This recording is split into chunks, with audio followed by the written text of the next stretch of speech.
unusual couple. Oh, I don't think that was ever in question. We just don't know what to expect.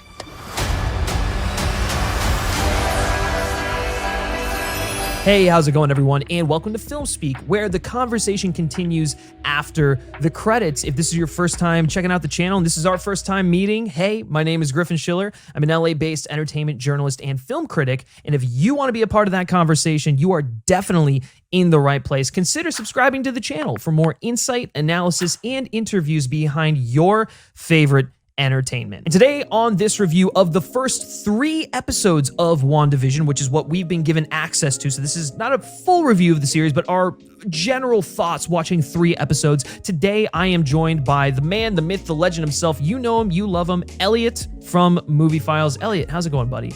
Hey man, it's doing good, man. We finally got some MCU to talk about, Griff. It's been a while. Spider-Man Far From Home was far too long ago, man. So I'm really excited to get back to the MCU, man. Obviously, WandaVision is one of the more bolder ideas that the MCU has conceived thus far. And so a lot of people were unsure what to expect going in. But I think the end result really paid off. Before we go any further, though, be sure to let us know your thoughts and opinions on WandaVision if you're watching this in the future after you've seen some of the first few episodes, or just, what are your thoughts leading up to the show? Are you anticipating it? What are you looking forward to seeing in it most? Let's have a great conversation down there as well. WandaVision follows Wanda and Vision living idealized suburban lives, superpowered beings, and all that good stuff.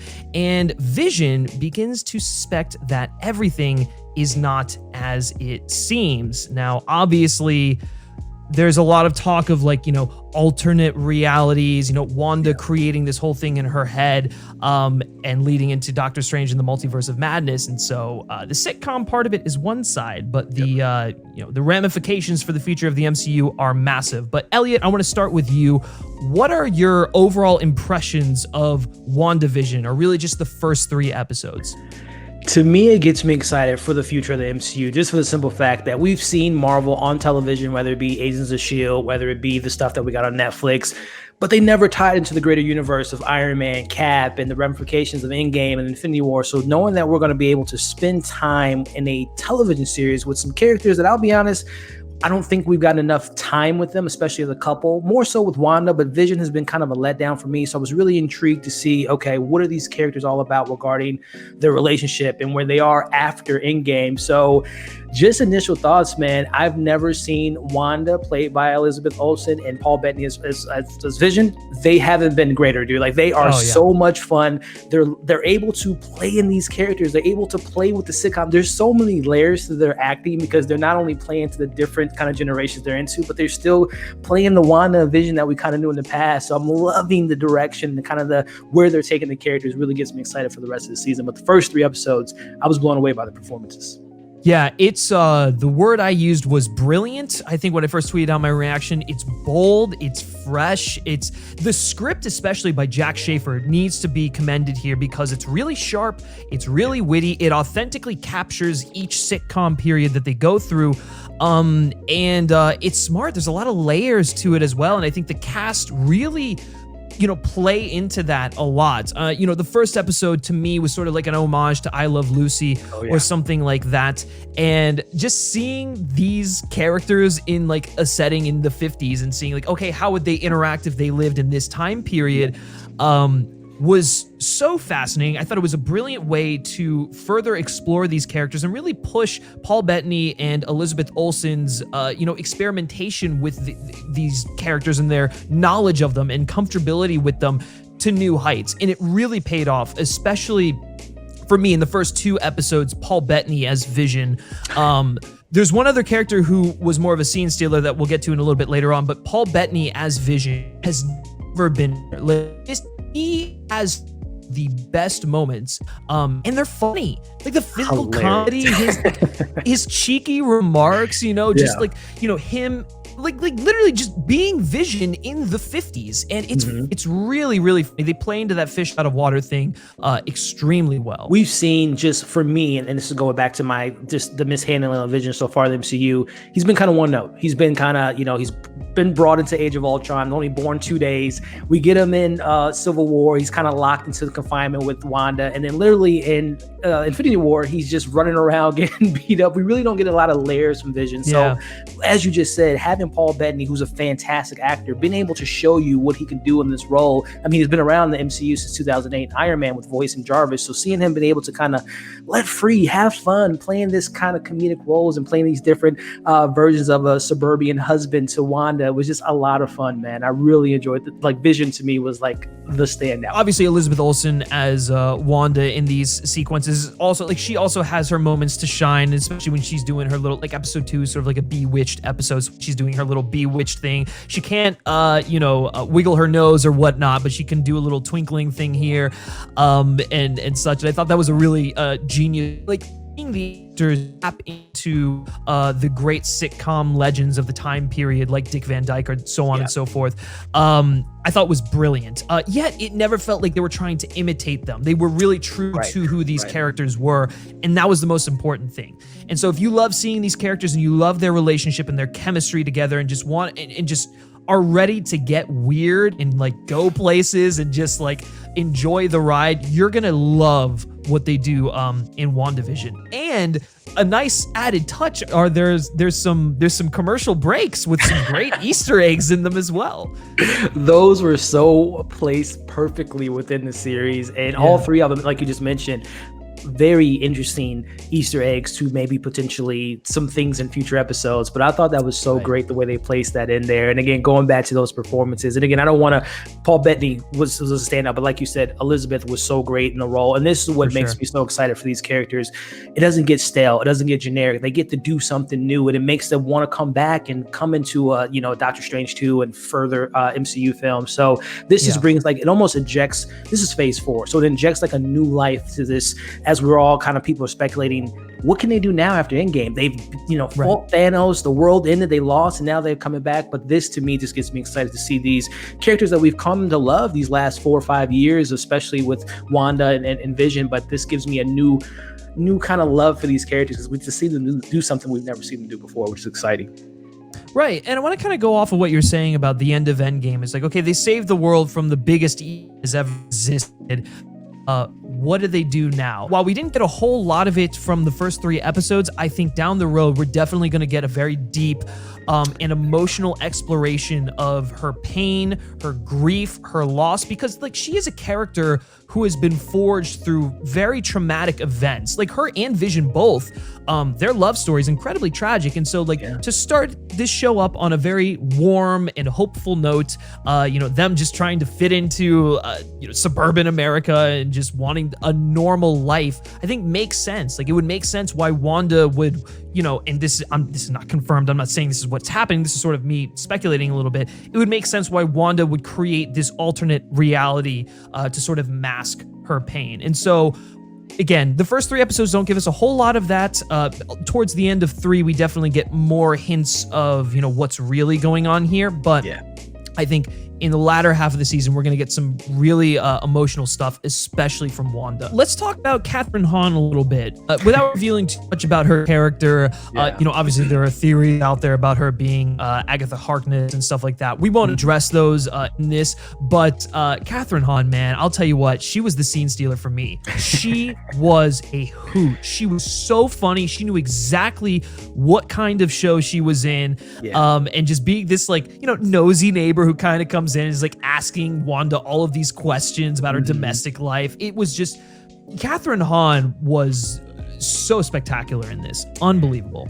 It's another case of Marvel knocking it out of the park with casting. Like, the casting of her, again, this is the comedic element of what they're trying to do with these first 3 episodes. She fits so perfectly, but then there's a tinge of, like, okay, what's this character all about? That really gets me excited to see the depths and the layer of that character, and just the performance is so great. As you just mentioned, she's coming in, the neighbor, helping Wanda, trying to become friends with her.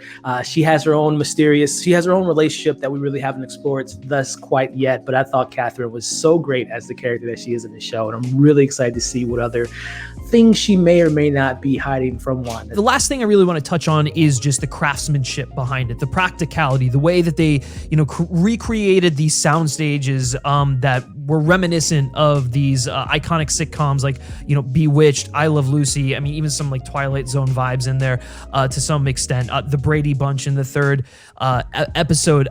I thought that, we really need to commend what Matt Shakman and the creative, the practical effects team and everything really did here, because, it could have the VF route. It could have, made it look like these classic sitcoms to an extent, but they really go the extra mile to double down on authenticity, to really make these episodes feel like they are a product of the time period they're trying to simulate. And that to me was just like, it made it that much more enjoyable.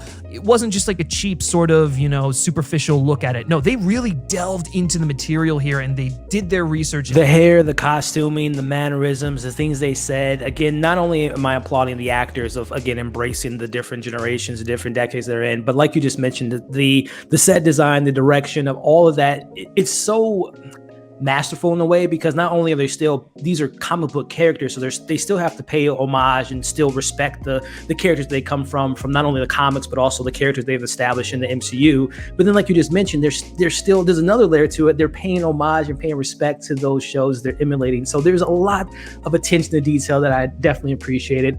And it just speaks to Marvel, not only with casting, but who they decide to direct these projects, who they decide to write these projects. They just seem to, they have a great scouting report. They like if the Marvel was in baseball or football, they would be scouting the #1 draft picks, because they just know who to put on these projects and the creators behind the scenes. They just do a great job. Yeah, and that's the thing. The way they're able to, especially Matt Shakman and Jac Schaeffer, who, Matt directed the series and then Jac also wrote the script. Their grasp on tone was unbelievable. Because there'd be like a scene where it's like, oh, it's kind of like a slapstick comedy, like a weird dinner gone awry. And then like with a change of a camera angle or just like something, otherworldly would conspire and it would completely shift the tone of the scene without feeling jarring. It was completely natural. And so the ability for them to do that should not be understated. Like, it is very, very impressive. Before we give you our final verdict on WandaVision, guys, why don't you take a second here and like this video, share it with your friends, and subscribe to the FilmSpeak channel so you don't miss out on more WandaVision coverage. Got a lot of great stuff in store for you. More interviews, movie reviews, video essays, all that good stuff. We like to say the conversation continues after the credits, and of course, we'd love to have you be a part of that conversation. So consider subscribing to the channel. Collectively speaking, episode 3 is probably my favorite episode thus far, especially the way they kind of leave things on a cliffhanger. It was just a perfect note, just like, oh, I want more. So collectively speaking, episode 3 is my favorite. I love the intro episode that we get, the first episode. So I would say I would give it a 7 out of 10. My main criticism lies within, and I know there's a lot more to come, hints to Paul Bettany saying that they have more visual effects in Endgame, which is going to be crazy to see, but there wasn't as much, not that I needed a bunch of action, but there was not much of action going on in the first 3 episodes, which is fine, because again, we're getting to learn these characters. We're in this kind of sitcom vibe, but I would like to see the action be more influence on the rest of this half of the season, and using it sparingly and not just, again, throwing CGI and VFX all over the place. Paul Bettany, Elizabeth Olsen, Wanda, and Vision are clicking on all cylinders. The supporting cast fits in so great. You hit the nail in the coffin regarding the tone, the direction, the homage to laugh tracks, which I haven't seen in such a long time, and it fit perfectly. It's comedic, it gets drama, it gets dark at times, and I am more than excited to see this next direction of the MCU, and even more excited to see what they have for us in store for the rest of the season. Yeah, for sure. And I totally get where you're coming from, because I think there were, granted, we're only judging this off of 3 episodes, and I think I was missing a little bit of that emotional core, the exploration of grief and trauma. I'm just, assuming that that's going to come later in the show. And that aside, I think the show did a great job of hooking people with those first 3 episodes. Like I was telling you, I could watch a sitcom, like a legitimate sitcom of just Wanda and Vision in the 50s or 60s, just trying to domesticate all day long. Just these actors just getting into the characters and having fun with it and the creative direction and stuff. That to me was enough, and it was really entertaining. I will say I do think people who are more fans of like the action-centric MCU entries might be a little, they might want to wait until the full season comes out so they can watch it in its entirety, but there is something special about watching these episodes week to week. So listen, give it a shot. It really is worth it. I had a smile on my face the whole time. It was so delightful, so creative, and it's exactly the kind of fresh and bold direction that I wanted the MCU to take following the end of Avengers Endgame. So for me right now, I'm going to give it an 8 out of 10. But guys, the most important thing is, again, what do you all think? If you're watching this in the future and you've seen the first 3 episodes, let us know your thoughts and opinions on the show down in the comment section below. And if you haven't seen the show yet, let us know what you're feeling. Are you excited about it? Let's have a great conversation down there as well. Elliot, thank you so much for joining me on this review. Where can everyone find you? Of course, man. Again, MCU's back. Everyone rejoice. But no, everyone, you guys can find me here on YouTube at Movie Files, talking about shows like this and movies and things of that nature, as well as if you guys want to get some of my insight on some of the big casting news or just kind of talk to me about movie and TV news, you guys can follow me on Instagram and Twitter at Movie Files and at Movie Files Live. And just so you all know, we will be recapping the episodes each week on the FilmSpeak channel, so you can look forward to those usually, Thursday, Friday, whenever they come out, and all that good stuff. So we're not done with WandaVision. We're not even close to being done. This is just the beginning. And if you like me specifically and you like what I have to say, you can give me a follow on Twitter at Griff Schiller. All right, guys, thank you so much for tuning into this review, and we will catch you next time. Take care.